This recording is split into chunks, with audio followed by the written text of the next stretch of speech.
defying the doctors and the odds.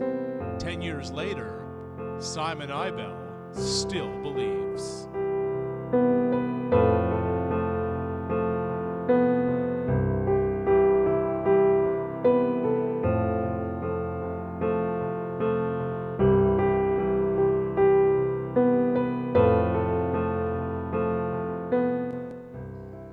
MPS II is a rare genetic disease that has afflicted 2,000 people worldwide. In Canada alone, there have been 40 reported cases. Simon Ibell is one of them. As an infant, he was diagnosed at the age of 20 months. Since, he has spent his life traveling the world in search of treatments and a cure. Over and over again along the way, doctors told him he wouldn't live to see the next calendar year. But a decade ago, Ibell began enzyme replacement therapy, a clinical trial that has changed his life. And now at the age of 35, he is here, still in search of that cure for MPS II. Simon, welcome. Thanks a lot, Arash. Living with MPS II, what is that like? I'm in pain all the time. Like, I live in pain, and that's just my normal. And just, I have breathing problems, respiratory. It's a full system disease, right? It's progressive.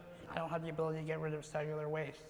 So we have trillions and trillions of cells, and we're not having the ability to get rid of the garbage built up on every system in our body. So it puts a lot of pressure and difficulties from the whole body disease. When you were diagnosed 30 years ago, not much was known about the disease, was it? Absolutely not. Like, we've come so far in the education and the earlier diagnosis of MPS II and related diseases. At the time, back in 1979, we were told that there's only 4 cases of MPS, not MPS II, MPS. So now we know where we are 35 years later.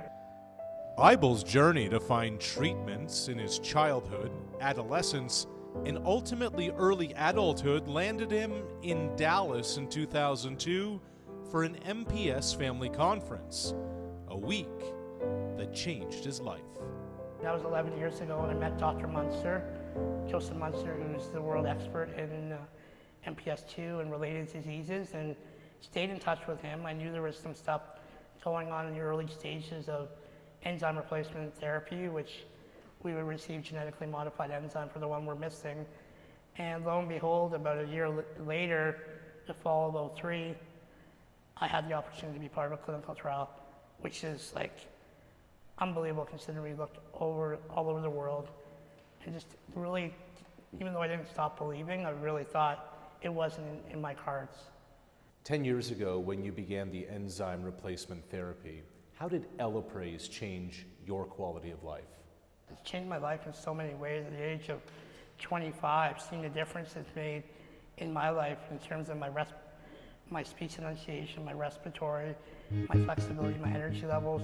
People that haven't seen me for a while, it's just, even 10 years later, say, holy cow, you're like a new person. It's just, and more importantly, not even just me, it's just like the younger these patients are on this treatment, seeing the black and white difference is incredible, and the younger that they can get on it, they're not going to have the buildup of cellular waste. So their quality of life is going to be even greater. 10 or 12 years ago, you probably couldn't have imagined your quality of life being what it is now. As you get these treatments, what's going through your mind of where you want to accomplish and where you want to be? We all have our goals that we want to reach. I have some personal goals, and the main one is to, within my lifetime, find a cure for MPS II. It affects my family and also the younger patients, and to make a difference, to leave my mark. We're not that far off. Like enzyme like Elaprase that I receive weekly has made an incredible difference in the lives of MPS II patients. We're not that far off. We can see a cure within our lifetime for sure. And we know once we find a cure for MPS II, it's going to be like a domino effect to find cures for all MPS diseases and lysosomal storage disorders. So the impact is greater than MPS II.